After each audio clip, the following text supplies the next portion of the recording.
नमस्कार, फाइटर समाचार में आपका स्वागत है। पेश है आज 23 जनवरी शाम 4 बजे राजस्थान की खास खबरें।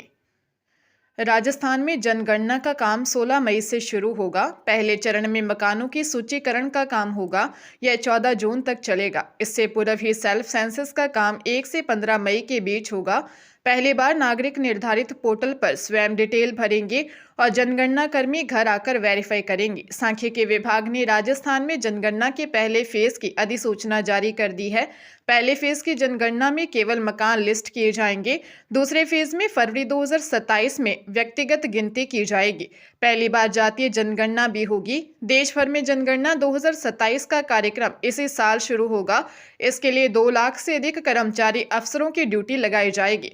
घर घर जाकर जनगणना करने के काम में करीब 1,60,000 प्रगणक लगाए जाएंगे। करीब 30 से 40,000 सुपरवाइजर और अन्य अफसर रहेंगे।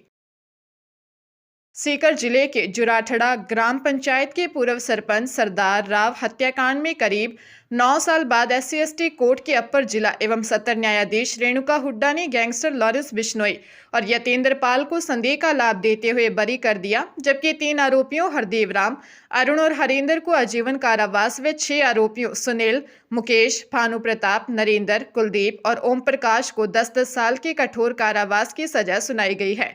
मामले में सुभाष मूंड बराल फरार चल रहा है, जिसे कोर्ट ने फरार आरोपी मानते हुए उसके खिलाफ फैसला सुरक्षित रखा है। इस दौरान गैंगस्टर लॉरेंस बिश्नोई VC के माध्यम से कोर्ट से जुड़ा, जबकि अन्य आरोपियों को कड़ी सुरक्षा के बीच कोर्ट में पेश किया।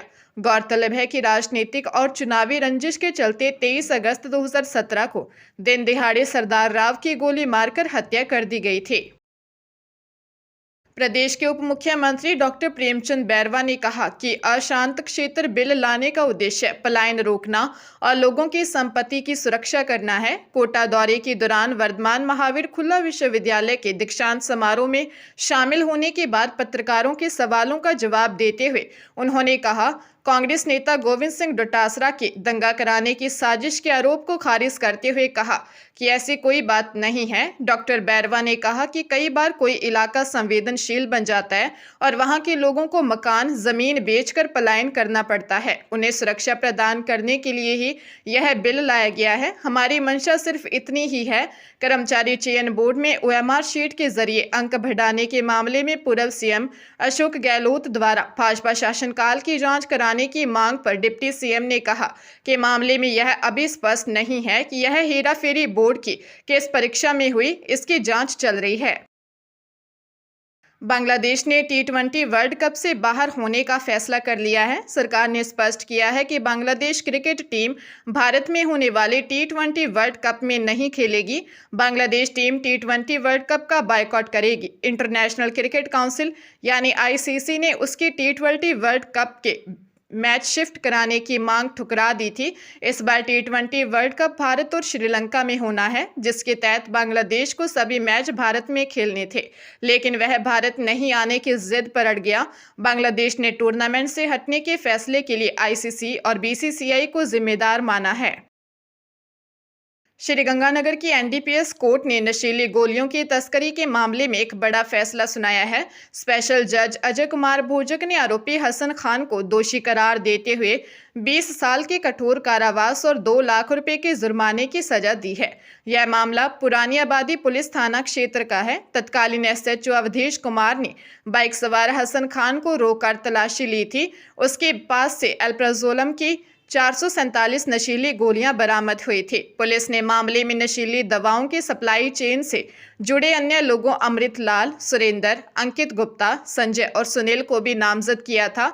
हालांकि अदालत ने इन अन्य आरोपियों को साक्ष्य के अभाव में संदेह का लाभ देते हुए बरी कर दिया।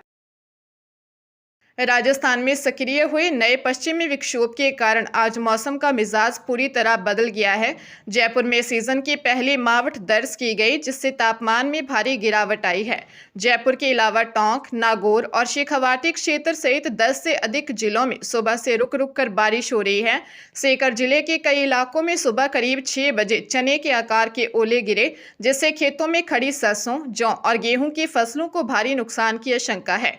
वहीं श्रीगंगानगर जिले में रात 10 बजे के बाद बारिश का दौर शुरू हुआ, जो अल सुबह तक जारी रहा। मौसम विभाग ने आज जयपुर सहित 14 जिलों के लिए आंधी बारिश और ओलावृष्टि का ऑरेंज अलर्ट जारी किया है, जबकि 11 अन्य जिलों में येलो अलर्ट दिया गया है।